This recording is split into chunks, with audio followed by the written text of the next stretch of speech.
Hello everyone, welcome back to Silver Tears Tarot and welcome to our Saturday reading. So this one, I woke up, so it's morning where I am. I woke up to like several notes around dreams and really intense energy, and I feel like it's been a while since that's happened.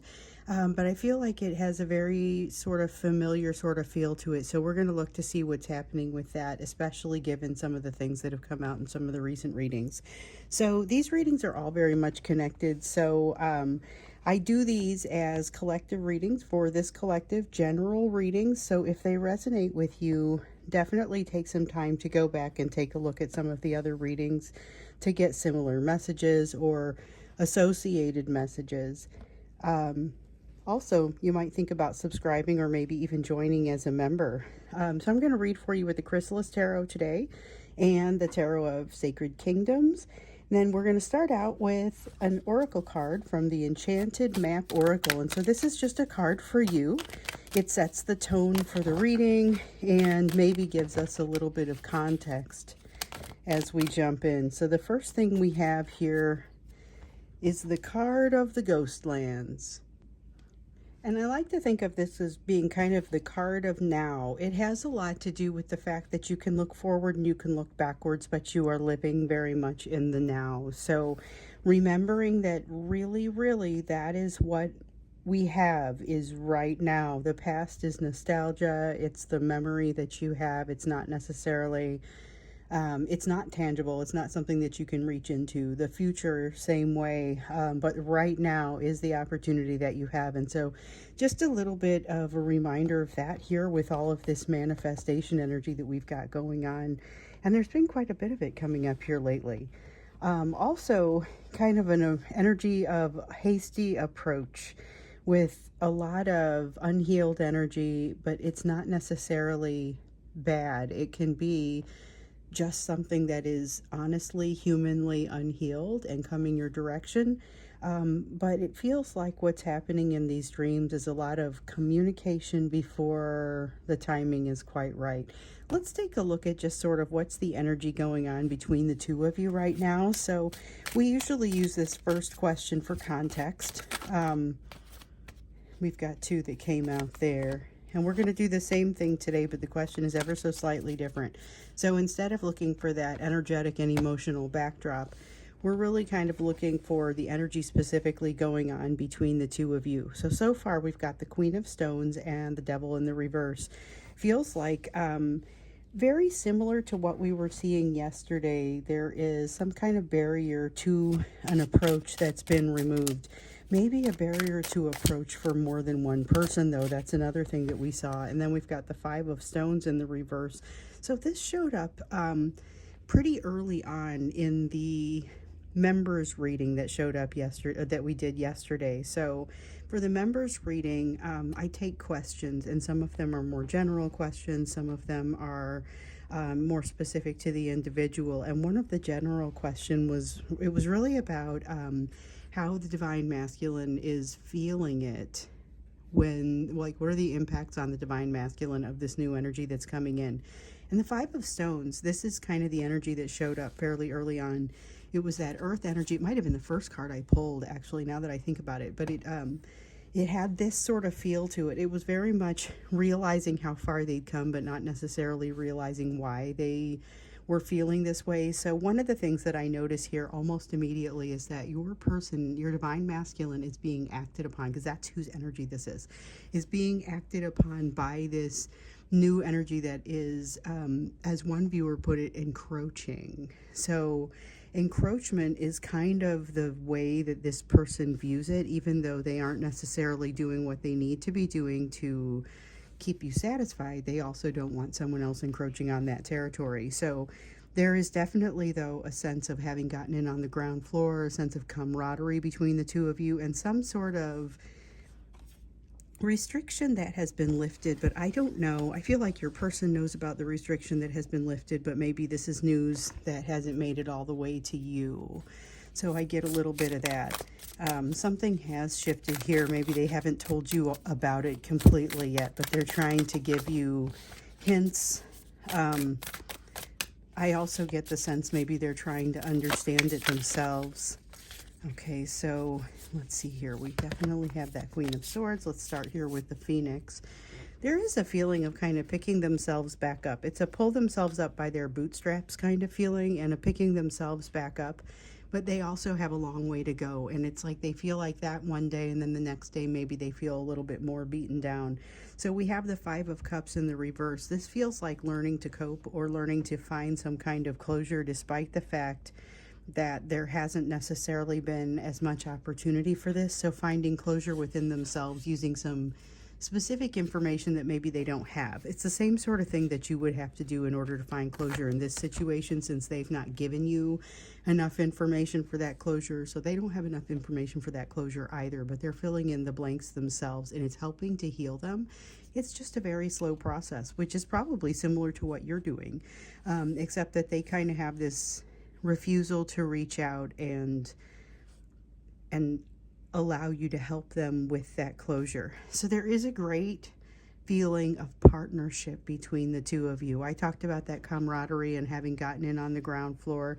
It's also a little bit of a sense of trust, but not necessarily the type of trust that says, yes, I believe you'll be here for me. It's more the sort of trust that says, I trust you to be the person that you are, which on some levels is much more accepting, but on other levels is allowing them to get away with some things.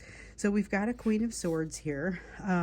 There's a little bit of almost Page of Swords in the reverse kind of energy in this, where there's a tiny bit of skittishness, a little bit of taking off and running away at the slightest noise. And I get that here with this Five of Swords also. But I see that, okay, so we're getting a lot of cards here. I also see that with the World in the reverse, that there's this feeling of, I am afraid, I want to run away.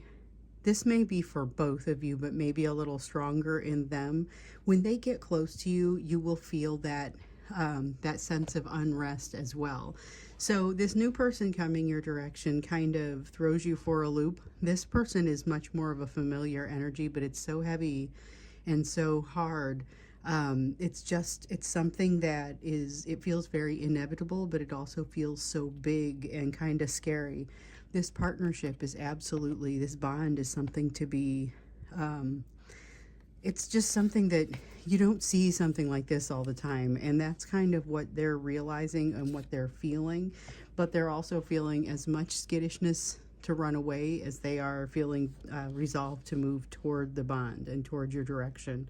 So with this Five of Swords, though, kind of goes along with the skittishness a little bit, but it has a little bit of that negative self-talk in it too, which we had seen a fair amount of before.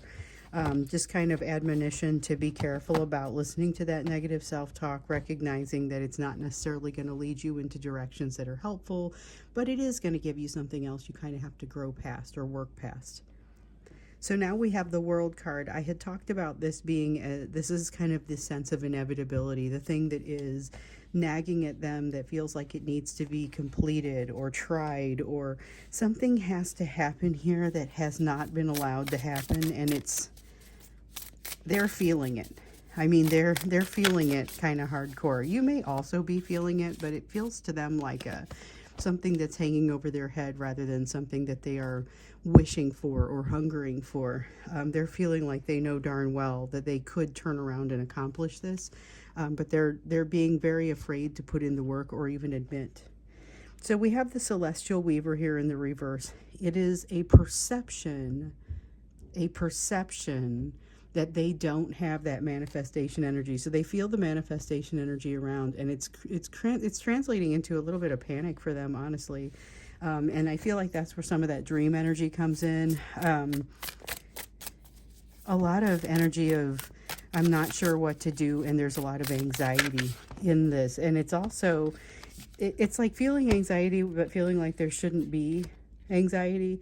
So here we have a Knight of Swords, but in the reverse, a desire to run because it all feels so intense and heavy. So like I was saying before, this is something that could be impacting both of you depending on how close you get to one another. You may be surprised at how much this energy makes you want to run away, especially if you've spent a little time away from it and just kind of longing for it when it comes back and it becomes real. it may surprise you a little bit how much it makes you feel kind of almost this raw fear of not being sure quite what to do. And rest assured, this person is feeling it as well. Especially with these fewer restrictions, there's this kind of fear that there's a sense of responsibility on top of it. So let's go a little bit deeper into this. Like, what is happening here? Because we noted in yesterday's extended that the behavior you can expect from this person is likely to look a little bit erratic, but not for the reasons that you might think. So it might look like it's similar cycles or similar to the behavior that they've shown in some previous cycles, but on the inside it feels very different to them. This is a person who's more aware of what they're doing, and they are interested in engaging in a conversation, but it feels like it's a very brief sort of engagement and then they're gone again, but it creates kind of this huge impact on both of you. So now we have this energy of dream, this very heavy dream-like energy, this very heavy fantasy energy, and just like this incredibly strong energy that feels like you can't escape it, can't get out of it. We see here more of what's happening around the fear and the desire to run, but the inability really to do so. Let's get in a little bit deeper and just see what else is happening. Why does it feel so different today? We've got some pieces that are very similar, and then some pieces that are just feeling incredibly different and difficult. So we have the Six of Spirals. I finally know the direction I'm supposed to go. Okay, here's the thing though. Knowing the direction that they're supposed to go does not necessarily make it easier to go that direction. There's still a lot of obstacles in the way, but here's the thing. This is the world. This is the psyche. This is everything to them. You are everything to them. And this is basically their realization of that, but they aren't necessarily, it gets in the way of the way that they've set up their life. And in some cases, they aren't even quite sure what it is that they're feeling. They just know that there's a lot of it. And so you will see some erratic behavior from this person, but part of it is really going to be that questioning behavior, like what's causing this? This desire to hold things out of balance for their own benefit becomes very evident.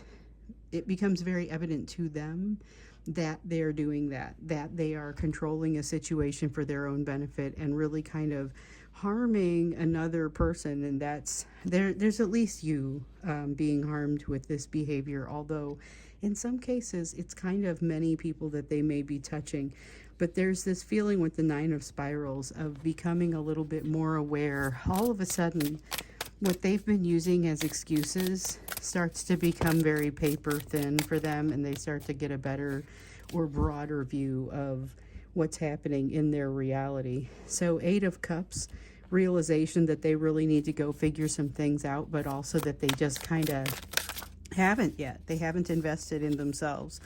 The Nine of Swords comes up with a great sense of anxiety. And with this also, we've got the Six of Pentacles and a realization of what they should do or what they should have been doing, but not necessarily a route to be able to get to that place. With the Nine of Swords, it feels a little bit like that Five of Swords that we were feeling over there with the fear, the consternation, shortness of breath almost. And it's not necessarily like the sort of shortness of breath that might come from a physical issue as much as, well, I mean, it feels like the kind of shortness of breath that would come from a panic attack. And that's, I mean, I'm almost feeling it a little bit as I'm feeling this card, and I can feel the shortness of breath, and I can feel the sense of a panic attack coming on. It makes me want to sit and breathe. And the thing is, I don't know if that's the direction they're going to go with it, because I think they might go toward the panic or might go into the panic as opposed to going toward, here's the solution. So the Six of Pentacles talks about, this is the Six of Pentacles, it talks about an even giving and receiving energy, an even give and take. So I feel like they have a better feel for what that means at this point, but not necessarily a feel for how to do it. With this Queen of Pentacles, what they really would like they picture and fantasize about a significant change. And so I think that many dreams have occurred, whether they be waking dreams or sleeping dreams, but talking about what this would feel like or what this would look like if they were able to find success, if they were able to find their way to you. With the Death card, it talks about change and a great desire for change, but I don't feel anything happening with regard to that. It still remains in the realm of fantasy, and it kind of makes me wonder, like, what are they doing with this fantasy? What role does this fantasy play? Because to a certain degree, it seems like it may be taking the edge off of this this passion to come together. We have the Tower. Oh, things cannot go according to the old rules. So something has shifted here in the official rules. They're not feeling this, like the same things don't work. It's like we saw in that March refresh reading, where there was some kind of rule that impacts both of you guys that feels like it's changed, and you'll find a quick way around it, but at first you realize, oh boy, that's a road that is no longer open for some reason. Okay, let's see. I could swear one fellow. Yep, here it is. Got a couple of them that turned over. So we have the Two of Wands here in the reverse. Oh, we get both.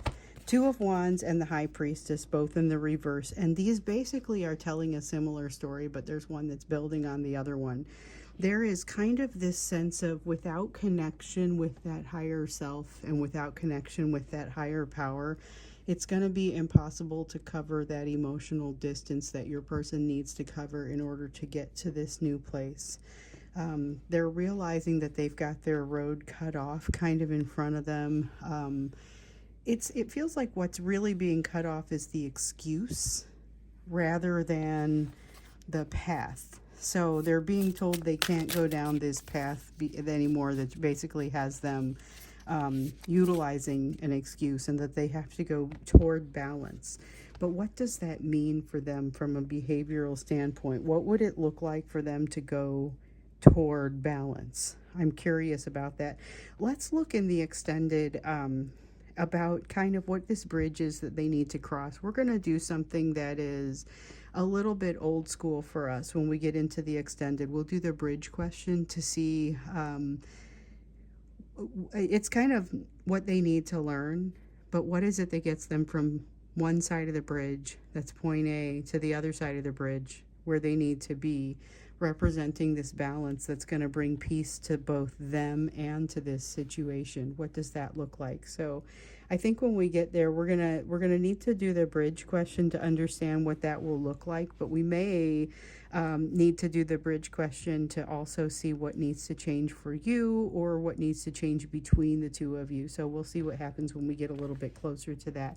And of course the link will be down below, because we're going to get advice for you in there as well, as to what you should or should not be doing to go to help this move forward. And yesterday we asked that question in the extended very specifically, what you should or should not be doing. And we learned that you needed to focus on yourself and the ability to kind of manifest your path going forward, and that really it is going to need all of your attention. So I get that sense a little bit here in the Ghostlands card.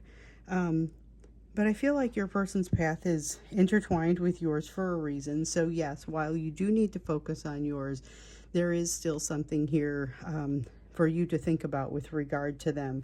The thing is that manifesting your path does a lot for them as well, because as you do something positive for yourself, it also benefits both of you, and honestly anyone else that you're attached to. Let's get into the you portion of the reading, though, before we go into that extended and start looking at bridge questions. We're going to look at you and what your focus needs to be at this time, especially with all of this heavy dream energy that's kind of, for some of you, brought up energy that you haven't faced in a while. That's what I've been getting in some of these notes. So we have a 3 of spirals here. Everything is proceeding just as it needs to be. No need to thrash around. Just go ahead and roll with it, even though some of this energy is somewhat uncomfortable. So we get that lesson again about being comfortable in an uncomfortable situation, or finding some comfort in an uncomfortable situation. So let me see what I just dropped. And we have our next two cards. We have the Ten of Scrolls and the Three of Scrolls, both in the reverse. This is a time to celebrate what you've learned and to feel a lot less pain. So one of the things that we've been hearing is that as you have these new lessons that are coming up for you, they don't have to be as painful as some of the ones that you more recently learned with your person. Some of the lessons that are heading your way, which some will be doled out by your experience with this new person, but some of which are still going to be very much associated with this divine masculine, it seems incredibly positive for you. You get to use some of what you've learned. You get to enjoy some of what you've worked hard for these benefits. But with this Nine of Wands, you're also going to be able to see, just like your person is more aware of maybe places where they need to make some improvements, you also become more aware of where you need to make some improvements. And this is something that starts to matter really because you are someone who has a tendency to confront a need for improvements. You have this King of Pentacles. You don't need anyone else, but you're going to have support. With this Two of Pentacles, you're also going to be able to find balance with it. So one of the things we know is that with this new person's energy coming in, it does throw you off kilter a little bit, and you throw them off kilter a little bit. That was one of the things that we learned when we looked to see what the impact was on this new person that's coming in. That was one of the questions that came up in the Friday reading yesterday. And so we looked at what is the impact on the divine masculine, but also what's the impact on this new person coming in. And, you know, we understand that you guys each kind of really throw each other off balance because there's this feeling of both of you reaching this point where you realize that you're used to being the example, but not necessarily used to following one. So there's a little bit of a power struggle, a little bit of not quite understanding who's going to do what in this new dynamic, but you figure it out very quickly. There is a very good sense of the two of you figuring out the new dynamic relatively quickly. I love the way that feels because it's like you don't have to have all of your answers in order to make this work. All you have to do is just kind of keep rolling forward. So let me see what I dropped now. And this one is face down. Got some turned over here. Let's see what we got. The King of Wands in the reverse. Okay, so we also have the Knight of Wands over here. The key for you is going to be to let go and allow yourself to flow a little bit, because sometimes I feel like, again, you're used to being the one in the savior's seat, and there may be somebody about to save you and stand up for you. You have the Judgment card, not passing judgment, feeling a little bit down on yourself, not allowing yourself to move to the next step, but definitely a need to allow yourself to move to the next step. Here's the thing, though. I think that alone is a test right there.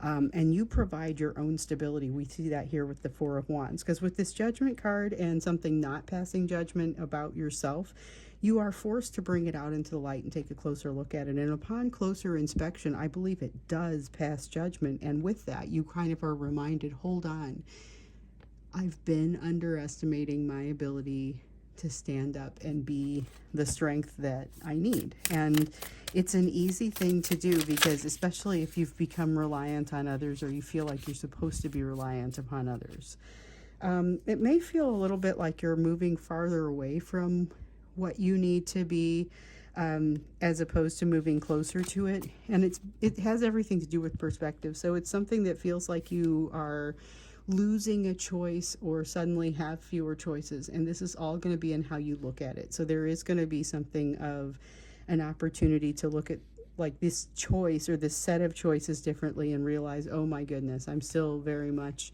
in fact, I'm so much in control of this that I think I better get on the ball and get it figured out. So there's something here that's going to feel like that. You're going to realize that it's not just a choice, it's kind of a responsibility, because you're the one that can reach it, or you're the one that can impact it. So I'm going to stop here. I think we'll do the bridge question.